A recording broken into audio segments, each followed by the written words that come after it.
Maganda to for the content. Kakain ko lang mga boss.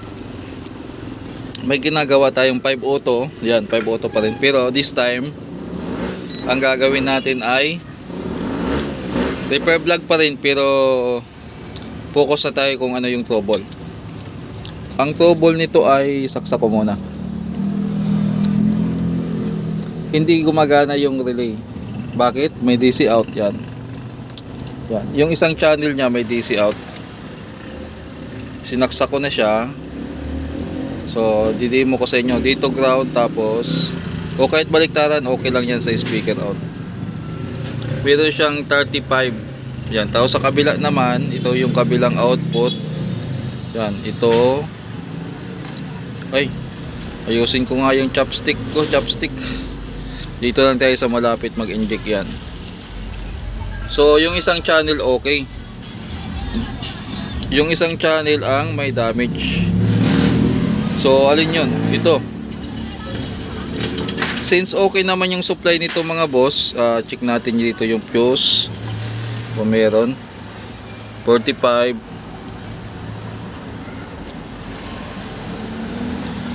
Yan, nakadikit na ba? Yan, 45. So okay naman yung supply, focus tayo dito. Pag ganito mga boss na buo naman yung fuse at saka hindi shorted, ano ba yan? Buo yung fuse, malamang hindi shorted yung ano. Malaki yung chance na hindi damage tong output transistor. Kaya no need na nating kalasin yan. Pinakalas na yan. Checkin natin yung biasing nya. Kung normal.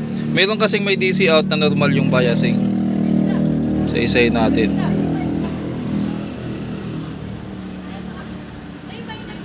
0.5, ayun, 0.5 ito. Ayan. Ito yung camera, yan. 0.5, yan, kita nyo. 0.5.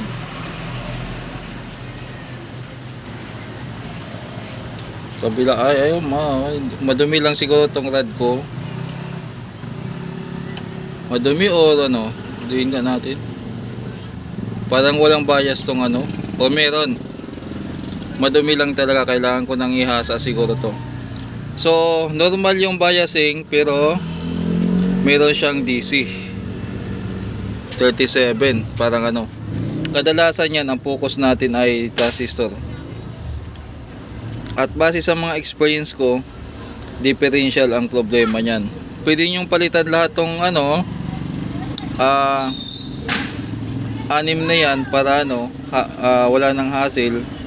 Yung tinatawag nila na shotgun approach para mabilis, pwede yan. So checkin natin yung sa Zener diode kung meron siyang supply. Ito Zener diode dito 27, ayan 27 na Zener diode to. Tinitester natin. Yung kabila, tama ba tong diniinan natin? Meron, yan, okay. Meron siya. Yan, meron.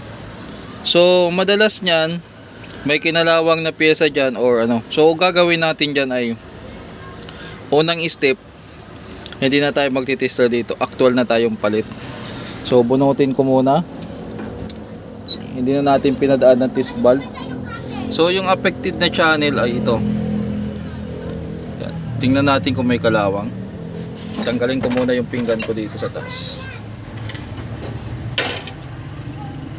Tapos gamit tayo ng flashlight o ilawan natin. Okay. Yun. May damage na. So kung wala namang kinalawang na resistor, goods naman, papalitan na natin to sa isang channel. Ito. So subukan nating palitan yan. Kuha lang ako. Teka lang, i-establish lang natin yung camera natin. Yun lang. Walang holder dito mga boss. Balikan ko lang kayo, update ko. Tatanggalin lang naman yun eh. Meron naman tayong mga pamalit dito na pyesa. Yan, naka-ready naman. Yun muna, papalitan natin. Kaya lang walang holder, hawak ko ngayon, hindi ko mahanap.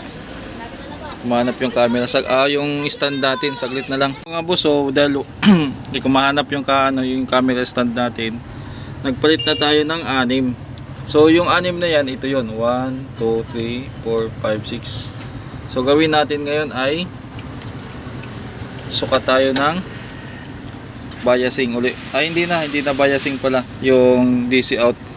Okay naman ang biasing nito. Tingnan lang, saksak ko muna. Sana ba yung plug nito? Ito. Yan, ito plug nya. Saksak ko na muna doon. Yan. Uy! Nag-switch na yung relay mga boss. Tingnan natin kung may DC out pa. Wala na, 0.012. So tingnan natin kung nag-switch na talaga yung relay. Ayan. So bubunutin ko sa saksakan. Bubunutin ko na. Ayun. Saksak uli. Ayun.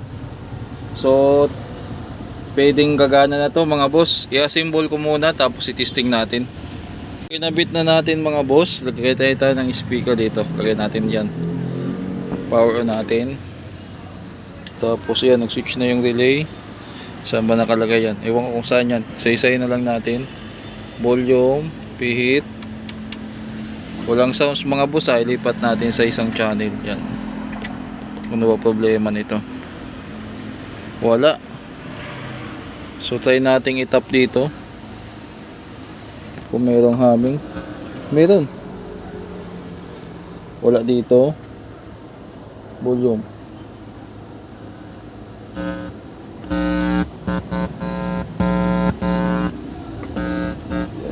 Inaano ko ng daliri ko yung volume.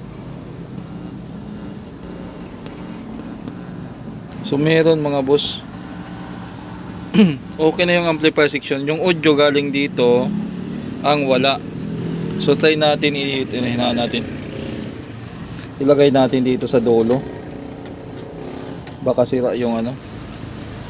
Wala pa rin. Dito.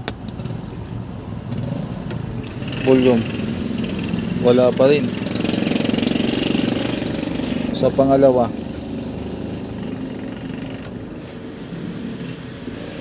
Wala mga boss.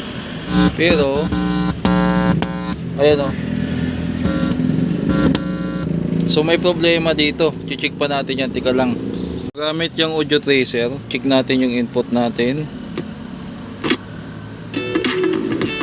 Meron, ayan, tumutunog na. So kabila naman papunta dito sa pinaka output. Ito yung output nya eh. Tatakbo kasi yan dito, papunta dito yan. Tapos yung output nya mga boss ito. Ito kung saan yung connection na to, tulad nito. Papunta dito tapos doon. So medyo nakahilo. Ito din yung connection ng isa. Ito yung isa oh. Meron yan dito pag tinap mo. Ngayon papunta yan dito. Itong IC na to gumagana. Ibig sabihin lipat tayo dito sa output naman ng equalizer. So itong equalizer naman na in out, ito yung ano nya, yung galing na audio dito papasok dito tapos dalaan na dito. So ito yung problema natin kaya walang sounds. Una yung relay, sunod naman yung sounds nya. Walang output dito sa mismong output na to kung saan to papunta. Dito naman sa may main volume. So dito tingnan natin kung mayroong sounds. Yan, meron. Kabila. Yan, saan yan papunta? Dito yan. Yan, ito. Yan, tapos kung susundan mo yung pattern na yan, yan, papunta na yan dito. Yan, oh. Yan, ibig sabihin, ang possible na sira ay itong IC na to. Maghahanap ako ng pamalit niyan. Anong IC yan? 4052. Yan. Maghanap tayo niyan. Nasisira yan mga boss. Hanap tayo ng pamalit tapos lagyan natin, tapos subukan natin kung aandar na. So nagpalit tayo ng IC dito. Ayun yung pinagpalitan natin. So dito na agad tayo mag-i-inject sa output kung meron. Ayun, meron. Yung kabila. Okay, so try nating volume dito. Baka tumunog na yon. Volume. Yan. Ayusin natin.